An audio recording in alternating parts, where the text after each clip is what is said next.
Welcome to the CBS Radio Mystery Theater Archives, the only YouTube channel which has the original classic episodes of the CBS Radio Mystery Theater in order with no ads. Thank you for listening, and now, enjoy the show.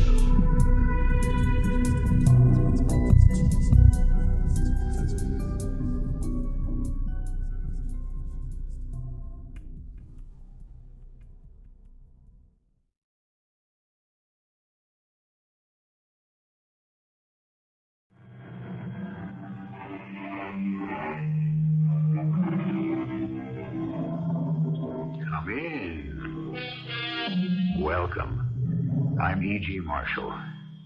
4,000 years ago, Ecclesiastes wrote, "There is no new thing under the sun." It's true today, of course, that night still follows day, human nature changes a little, and man still rises against his fellow man. But tomorrow? Who knows? Let's just take a little peek into the future and see. Why don't you give me a divorce, Phyllis? I promise you'll never regret it. I don't think so, Gary. I have a better idea. Oh, yeah? What? This.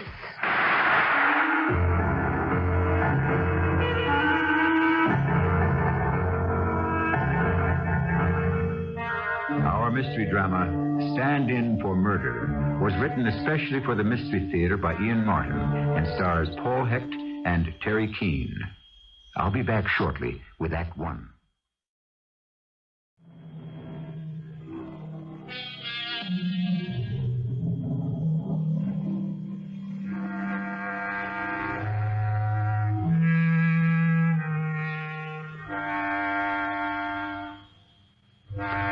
Remember, if you will, that this is a fantasy, a tale of tomorrow, from the world of imagination. You'll enjoy it better if you suspend for the next hour the function of disbelief. We are in the laboratory of Dr. Gary Hall as he and his most attractive colleague, Dr. Jean Thurston, work on a major experiment. The laboratory is situated some 500 yards from Dr. Hall's palatial home in the exclusive Sands Point district. The isolation protects both Dr. Hall's unusually secret research and the eagle eye of his wife from monitoring his private pursuits. About 4 more grams, Jean. Want it exact? At this point in the game, to the milligram. Your wish is my command. If only that were true. It is, on a professional basis. That's not what I meant. I know. But you are still married. Forever and ever, till death do us part. What is her hold over you? Phyllis? Perhaps just my conscience. Or that you still love her? I never loved her. That's what I want to believe. You can. It's the truth. Oh, Gary, I should get away from you. We're just whipsawing each other to death like this. Because conscience does make cowards of us all? What does that mean? It means I haven't the guts to break off a relationship that means nothing to me. Why not, Gary? If you could just explain why. That's the cyclotron. Turn it off. Yes, Gary.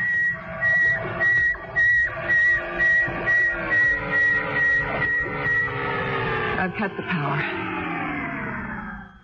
This mysterious capsule of yours, does it really contain life? Artificially engendered? Parthenogenesis is a fact. Life can be created asexually. Lower forms of life, but not humans. Why not? We can reproduce by cloning, create another organism from one of its own cells. We have isolated DNA, the genes that create an individual. Amalgamate these factors, establish an environment where they can pattern themselves on nature, and you produce life. I could approach this problem on the basis of sheerly human cellular functions, but I want to move faster. Therefore, I use the whole range of electrical and physical research to bolster my attempt. Gary, honestly, do you really believe you can create a human being? Look, in a few minutes, when that machine has stopped its revolutions and we can open the capsule, I may have the answer. But till then... Darn. What's the matter? Pavlovian reaction. The instant reflex whenever a bell rings, I know Big Sister is watching. Big sister? My wife, you want to bet? Isn't it always? You'd better answer, Garr. Yes, of course, I'd better answer. Dr. Hall speaking. Are you quite sure? Oh, Phyllis, what do you want? Maybe just to know who I'm talking to. Is this really Dr. Hall, internist, endocrinologist, research fellow, and a welter of medical technical terms I don't understand? Or is this just fun-loving Gary, whose sexual appetites are never quite satisfied? I don't know what you're talking about, Phyllis, but really, I Look, wish... you know exactly what I'm talking about. I want you to fire that so-called female doctor who was sharing your research lab these last 2 months and come on home. Phyllis, be reasonable. Dr. Thurston is invaluable to me. Get rid of her. I've had it. You'll march to my tune, or I'll bring our house of cards down around our ears. I could kill her. Why do you jump every time she pulls the string? No, I'm brainwashed. There's nothing else I can do.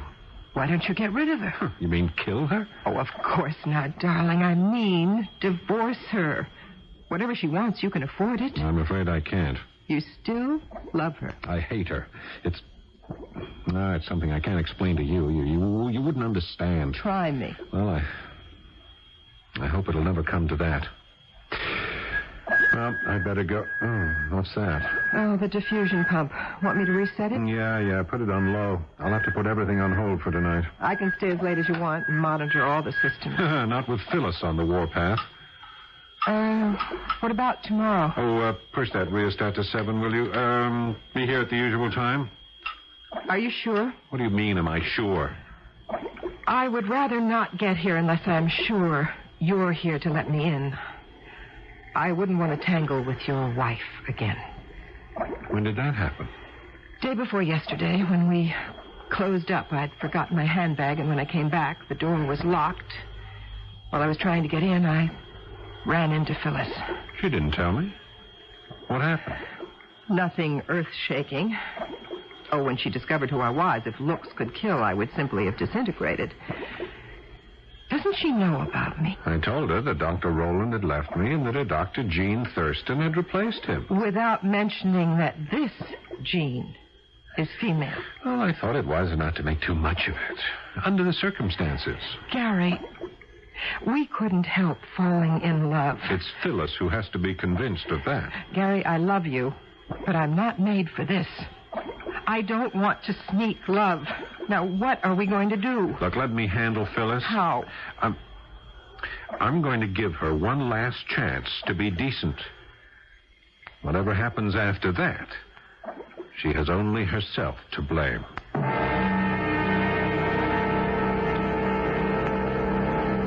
Did you fire her? She's gone. That isn't what I asked. I want to know if you fired Oh, her. for Pete's sakes, Phyllis, I can't just fire an associate like that. I'm in the middle of the most demanding experiment of my life, and I need her assistance. I'll just bet you do. But you're not going to have it anymore, Gary. The experiment is over. What does that mean? It means no more games. The affair is kaput. There isn't any affair. Don't lie to me. I'm not. I want her out of your life. Or else. Or else what? Or else I tell the truth. No one would believe you. I have your confession. I could claim it was a forgery. Even if it were. An exhumation would prove you poisoned her. Oh, look, don't be a fool. My mother's been buried for over 5 years. Frozen dutifully by her loving and obedient son, according to her wishes, in a cryogenic coffin. Which also, according to her wishes, is not to be opened until the year 2100. Unless the police have enough evidence that she was poisoned. Which they'll discover when they read the letter of confession you wrote and signed and gave to me. Oh, this is crazy, Phyllis. You'll make yourself an accessory, at least after the fact, if you get me indicted. I'm willing to risk it, if it's the only way I can hang on to you. Well, why do you want me? You know there's no love between us, no life. What's it worth to you? Oh, a great many things, Gary.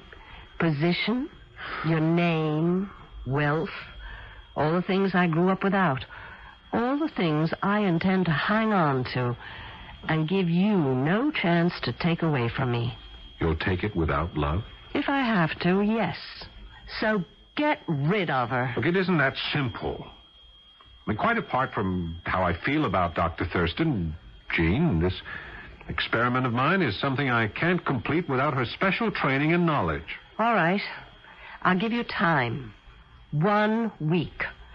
If she isn't out of our lives by then, I'll take it we don't have any real life together. So what's left, I have no compunction about destroying. If you're not mine, nobody else can have you, except over my dead body.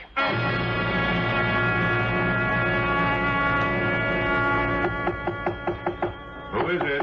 It's Jean, Gary. Okay, just a minute.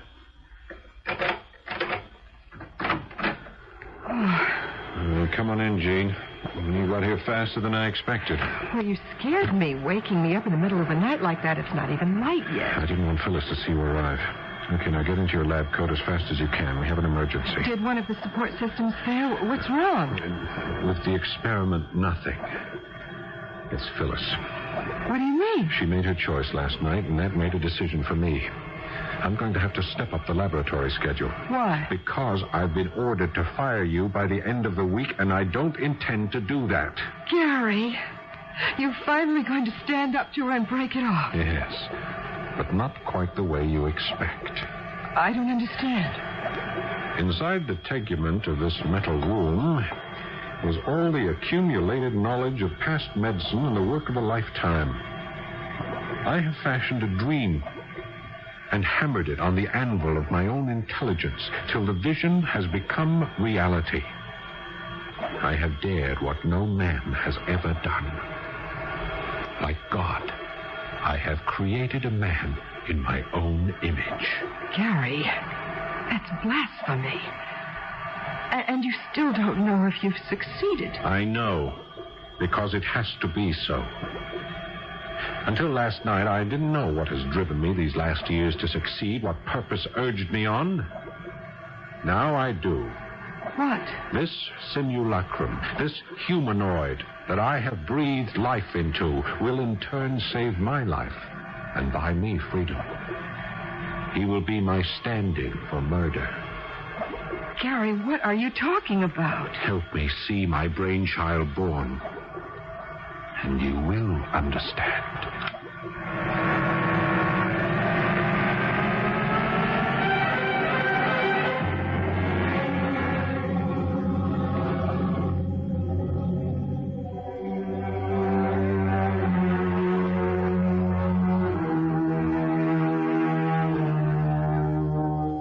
Dr. Hall crosses towards the large coffin-shaped iron lock that dominates the laboratory.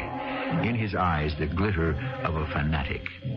Dr. Jean Thurston is frozen for the moment, stunned by a whole new revelation of the man she loves, which she has glimpsed through the windows of his eyes.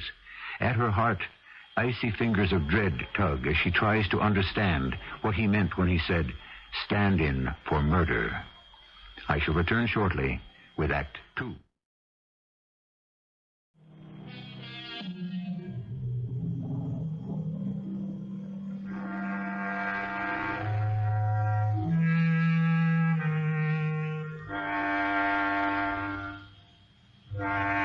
The story of man is the search for perfection in all fields, good or evil, sacred or profane. Elusive as the goal is, nowhere is it more difficult to achieve than in the unforgivable act of killing another human being. There is no such thing as the perfect murder. Or is there? We're about to find out as we return to the strange research laboratory of Dr. Gary Hall. Gary, you're frightening me. What is all this about murder? Look, there's no time to talk about it now. You'll see for yourself shortly. Adjust the exhaust from the suction pump. I'm going to drain off the amniotic fluid. You're going to take him out of the capsule? That's right. But it's too early. Aren't you at least a week ahead of schedule? The extra time was just a precaution. I can't afford the luxury anymore. But... Come on, Jean. Don't argue with me. There's no exact moment for my changeling to be born. At best, that's always been an educated guess. I'm glad it's been made for me. Is the exhaust attached? Yes. Well, he goes. Is it draining freely? Yes. Good. Now get over to the control panel. As soon as we've emptied the chamber of fluid, we'll want to build up pressure inside to force the body out. Exactly like a birth, isn't it? And why not? A man is about to be created. A man? In my own image. Gary, aren't you afraid? Turn on the compressor. All right. All right. Help me bring the surgical table over. Where do you want it? Here. Now, line it up with a sphincter lock on the capsule. Once the air pressure builds up high enough, it will eject the body. How's that? All right, that's good. Now, stand by to ease him into position on the table. Will he be alive? Comatose. Catatonic. This is only the shell. The real man we have to build in what time we have left. Okay. That's it. I'm going to open the lock gate. Guide him. Come on, get his other arm. I have him. Turn off the compressor. Right. Okay, you can shut down all the other systems, too. All right, I've got to. Quiet. It's unbelievable. What did you expect? I didn't expect. I mean, it's a carbon copy of you. My simulacrum. Is that what you planned? He was cloned from one of my cells. It's not surprising. I still can't believe it. Why not? You've known ever since you came to work for me that we had a living organism inside the capsule? But not someone who was absolutely identical to you. As well as I know and love you, I couldn't tell you apart. That's what has become the whole object. What do you mean? When I kill Phyllis, I need a culprit. Here he is, our passport to freedom. Kill Phyllis? It's the only way we can have a life together. For me to be able to get away with murder. No, Gary, I can't stand for that. Well, you'll have to. Whether or not you want to share the future with me, I can't take it with Phyllis anymore. Then divorce her, leave her. There are other ways. No. You see, the unfortunate fact is that in order to create life, I have already taken one. Whose? My mother. She had all the money. It was in her hands. I needed it for my research, but she wouldn't let me have it. She treated me like a child with a ridiculous and impossible dream. She was pre-senile, and she needed a nurse to take care of her. Although physically she could conceivably have lived another 20 years. And in order to dispose of her, I needed her nurse's help. And the nurse was Phyllis? Yes. Yes, and she exacted a price for her cooperation. At the time, nothing mattered but the achievement I could see ahead of me. She was the one who administered the poison, but I provided it. And at her insistence, I signed a full confession that I was the murderer. And married her. There was no love between us. Oh, I don't think that's true. Oh, what do you mean? There must have been on her side. Why? She was marrying everything she'd ever desired. Wealth, social position, my family's name. And you. She must have loved you. Still loves you. Why do you say that? Because I'm a woman, and I love you. I suppose I can't help myself any more than she could. Oh, let's not talk any more about Phyllis. There was no love there. There has been no love in my life till I met you. And the only way we can hold on to what we have is through murder? Gary, this is wrong. This is terribly wrong. In the end, it will be just as terribly right. But we are forgetting our function as doctors. We've got to take care of our patient. He's not breathing. We'd better get him back in the lung. He doesn't need artificial supports anymore. Feel his pulse. It's steady. Strong. Mm-hmm. But why isn't he respirating? He's in suspended animation. I want to keep him catatonic till we program him. Program him? Of course. I can build all the somatic processes except the brain. That's what you and I have to do for the rest of this week. Build a whole personality. How? I'll provide all the background, the person who is me. Your job is to program it for the computer and feed the tapes to my other self here. When he's arrested for the murder of Phyllis, not only does he have to look like me, but he has to act like me.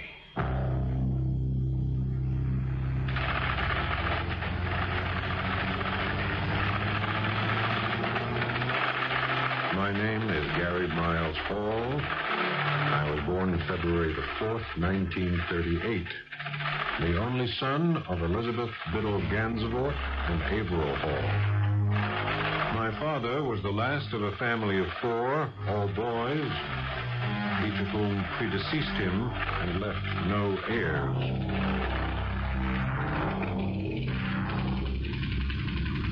Vital statistics. Height 5'11", weight 183. Hair dark brown, eyes brown. Distinguishing marks, none. Intelligence quotient 164. Shirt size 16 neck, 33 sleeve. Suit 42 regular. He's been fed all the data? Everything. History, vital statistics, emotional profile, a full chronology. Good. And we're ready to take the final step. Get me those microwave terminals while I take off the radio headset. He won't need that anymore.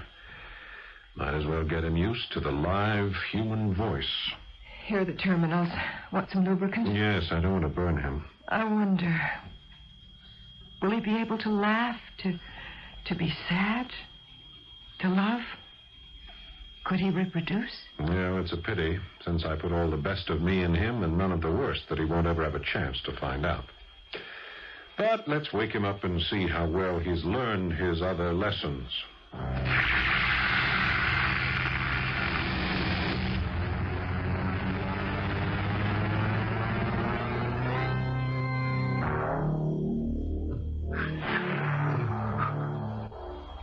Are you all right? Can you hear me? Yes. I can hear. Can you sit up? Yes. I can sit up. What is your name? My name is Gareth Miles Hall. My friends call me Gary. Who are you? I am a doctor, but I no longer practice medicine. I have been engaged in pure research for the last 5 years.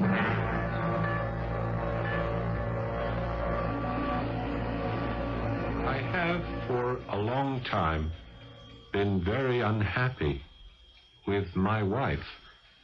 Matters have recently come to a head because I am in love with my colleague and associate, Dr. Jean Thurston. But my wife refuses to give me a divorce so that I can marry her. Yes, and what? Go on. I don't know anymore. You didn't tell him the rest, Jean? I couldn't, Gary. I just couldn't. Yeah, well, perhaps it's just as well till the last moment. All right, my alter ego, you've been talking for almost 2 hours. I'm sure you can use a rest. Roll up your sleeve, please. What are you going to do? I'm going to give him an injection. See he gets a sound sleep. Tomorrow's going to be a big day for him. Big day for all of us. Do I have to go to sleep? Well, don't you want to? I want to look at you. I love you. Gary, I mean, I don't know what to call you. Why not Gary? That's my name, isn't it? Yes, but it's so confusing. I think I'd rather call you something else. Well, my other name is Miles. That's it. That's what I'll call you. Miles. Okay, Brother Miles, let's see that arm. Gary, do you think you have to? Gary? Is his name Gary, too? Yes, it is. Who are you? It's all right, I'm a doctor. I just want to give you something to make you feel good. I don't know if I want it. Should I let him, Jean? I think maybe it would be better if you did. Okay. Whatever you say. All right, just lie back. You may feel the needle for a moment, then you start counting. Counting? You know, numbers like 100. Oh, yes. 100. 101. No. Try counting backwards. 199. Oh, 98. 97. 96. 95.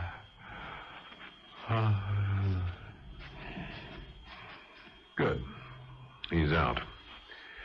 Well, we'll keep him under wraps till tomorrow when he's needed. Tomorrow? You're planning to kill Phyllis tomorrow? Yep. It might be wiser to kill my alter ego, too. Suicide pact.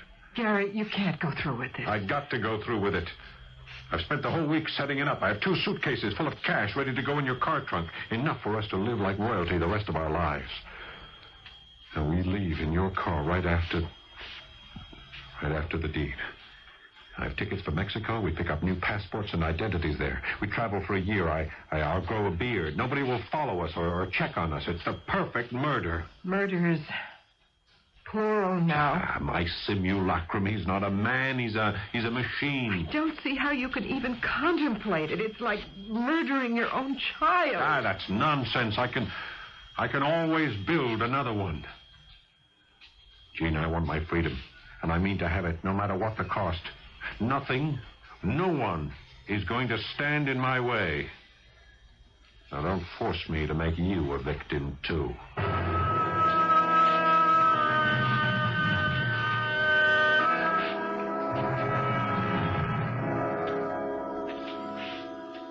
Jean stares in disbelief and fear at this man she loves, who so suddenly and violently has changed.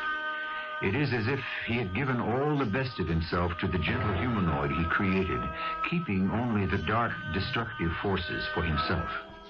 She is trapped now into being part of a crime she abhors, but from which she sees no hope of escape. There seems to be no way to stop it without causing her own death. I shall be back shortly with Act 3.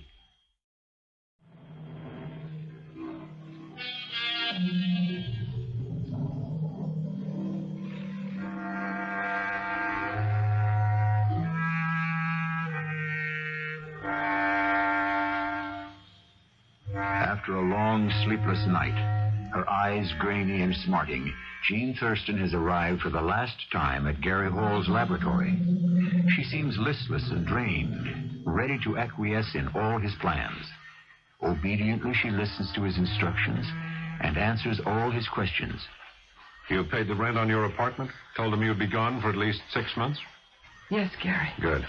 You have everything you'll need in your car. Yes, Gary. How are you going to kill her? The simplest way possible. We have a gun I got for protection against prowlers, a .38. It's upstairs in the drawer between our beds. It's the servant's day off, all except the butler. I'll send him on an errand as soon as I get back, and I'll shoot Phyllis. After that's done, you can bring a robot over, shoot him, and leave the gun on the floor beside them. But it will have your fingerprints on it. Of course, that's part of the plan. Along with everything else, his are identical with mine. I've checked that out. Then what? Well, then the servants come back. One or another of them discovers the double tragedy. We are safely gone with no one on our trail. The perfect murder. Gary, there's no way I can make you reconsider. No, there's no way. I never knew I ached for freedom so desperately until now that it's within my grasp. So don't try to deny it to me, Jean.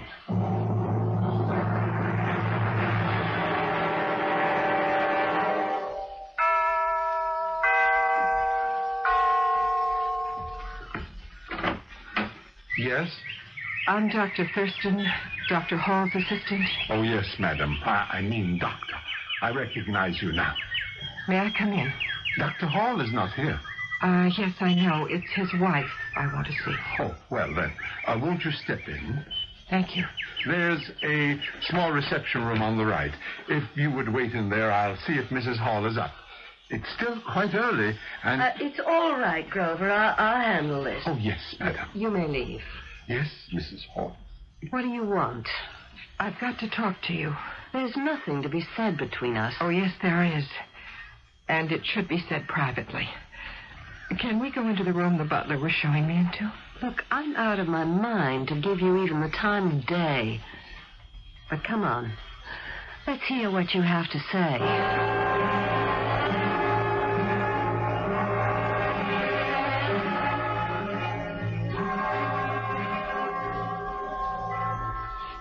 Well? Do you seriously expect me to believe all this nonsense about my husband planning to murder me? Why? Because you won't give him his freedom to marry me. And you're here to tell me that if I don't make that possible, he's ready to kill me? Yes. Why did you come and tell me all this? Because I don't want to be party to murder. Even one we could get away with. I don't want the man I love to be party to it. Because I know it would hang around our necks for the rest of our lives. So you're the angel of light, all shining virtue. Well, I don't believe a word of it. All right, I'll prove it to you. How? Do you know where Garry is now? Well, as a matter of fact, I do. He just called me from the bank. You're sure he was there? Of course. Mr. Wilson, the vice president, was sitting right next to him. That's all I need to know. Let's go to the laboratory right this moment. And let me show you something.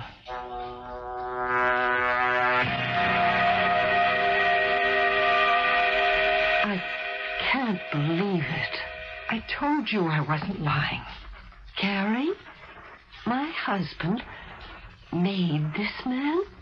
As you can see, in his own image. And this is the man that would be found with me after Garry had murdered me?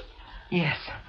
Okay, if you're trying to scare me, Dr. Thurston, you have succeeded. Only enough to ask you to be reasonable, to find some solution to our problem short of disaster. Look, I'm afraid I'm just a very ordinary person.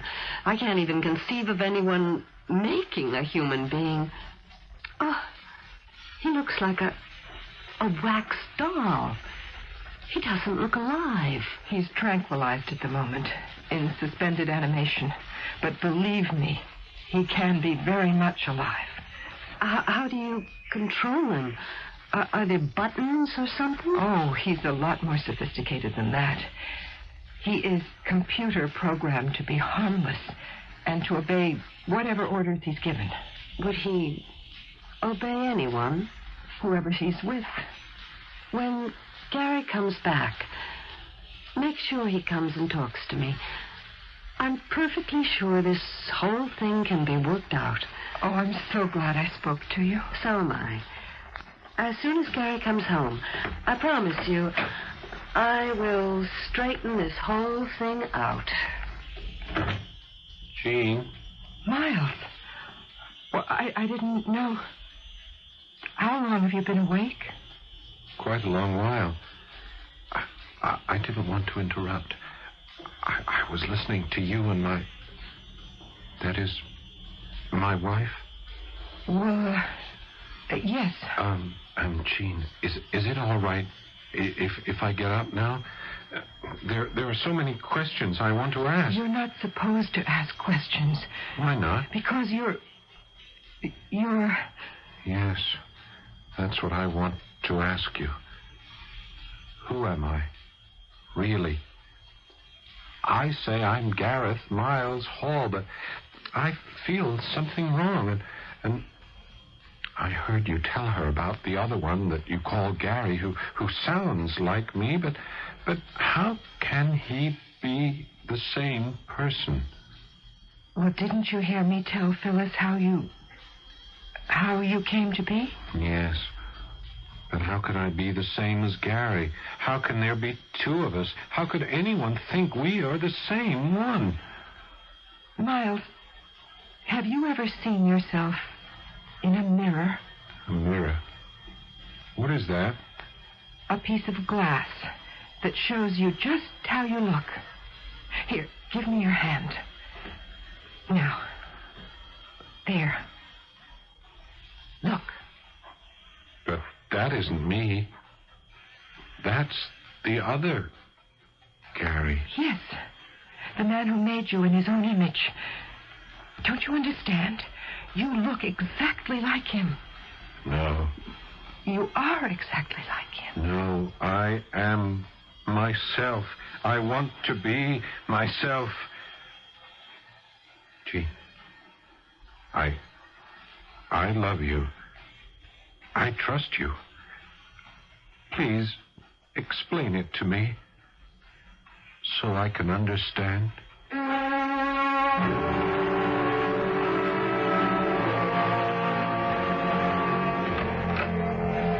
Phyllis, what are you doing up here in the bedroom? Waiting for you, Gary. Why? I see most of your favorite clothes are missing from the closet in the bureau. I thought perhaps you were planning to go somewhere. Well, as a matter of fact, I am. So I thought I ought to wish you goodbye. Exactly what I planned to wish you. If you're looking for the gun, I have it, Gary, in my hot little hand. Now, look, you be careful. That thing is loaded. Oh, I know it.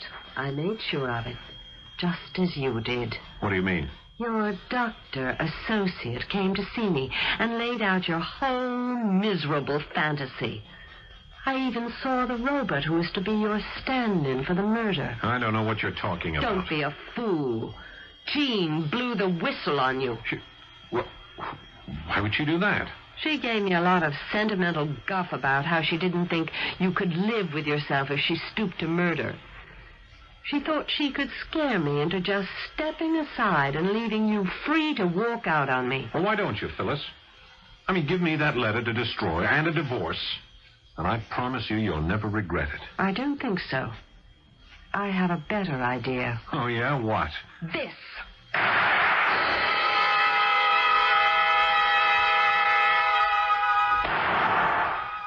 What was that? It sounded like a shot, Miles.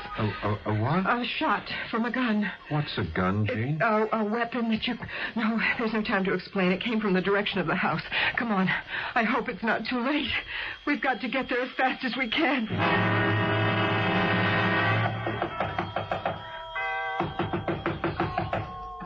Phyllis. Oh, Phyllis, are you all right? Well, certainly I'm all right, Doctor. Won't you and my husband come in? Husband? Where's Gary? Upstairs, in the bedroom. I just shot him. With this. Oh, good Lord. I've got to go to him. It won't do any good. He's quite dead. But why don't I take you both upstairs so you can see for yourself? Why? Why did you do it?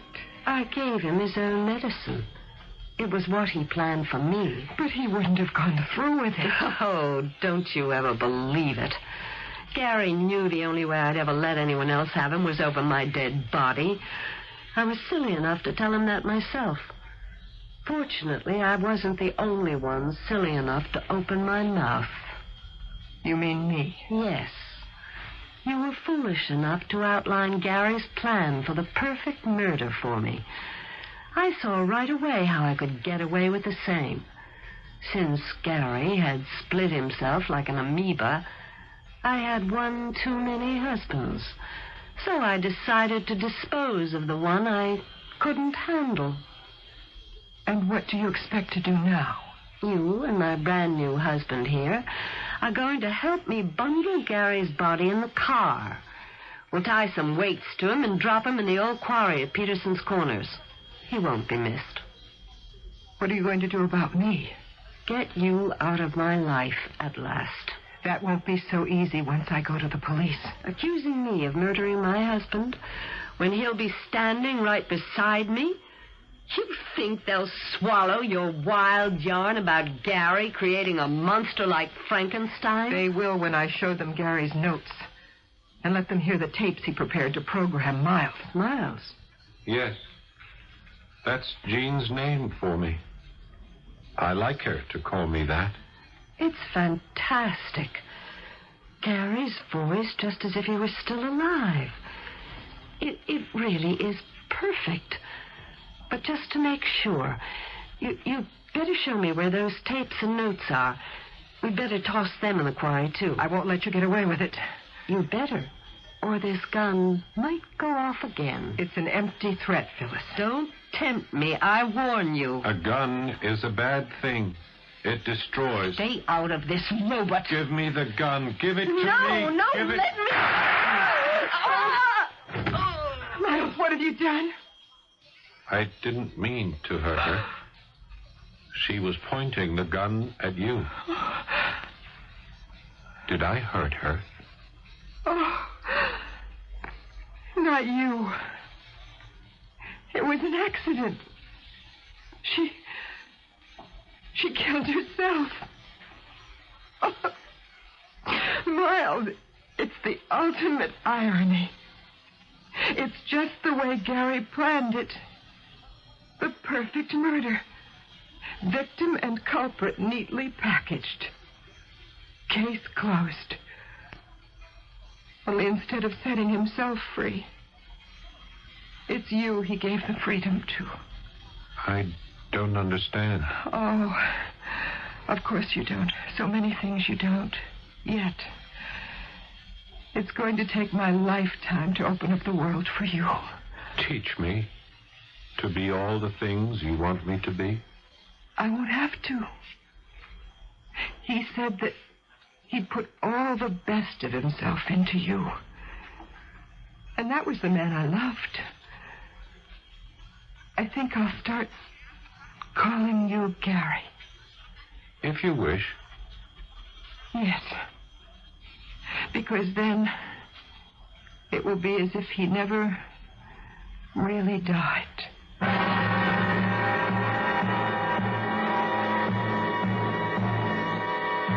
A strange and profoundly disturbing tale. As I said in the beginning, however, a fantasy, a dream, a stolen look beyond the curtain of the future when the impossible is no longer improbable, and even the improbable could turn out to be true. I'll return shortly.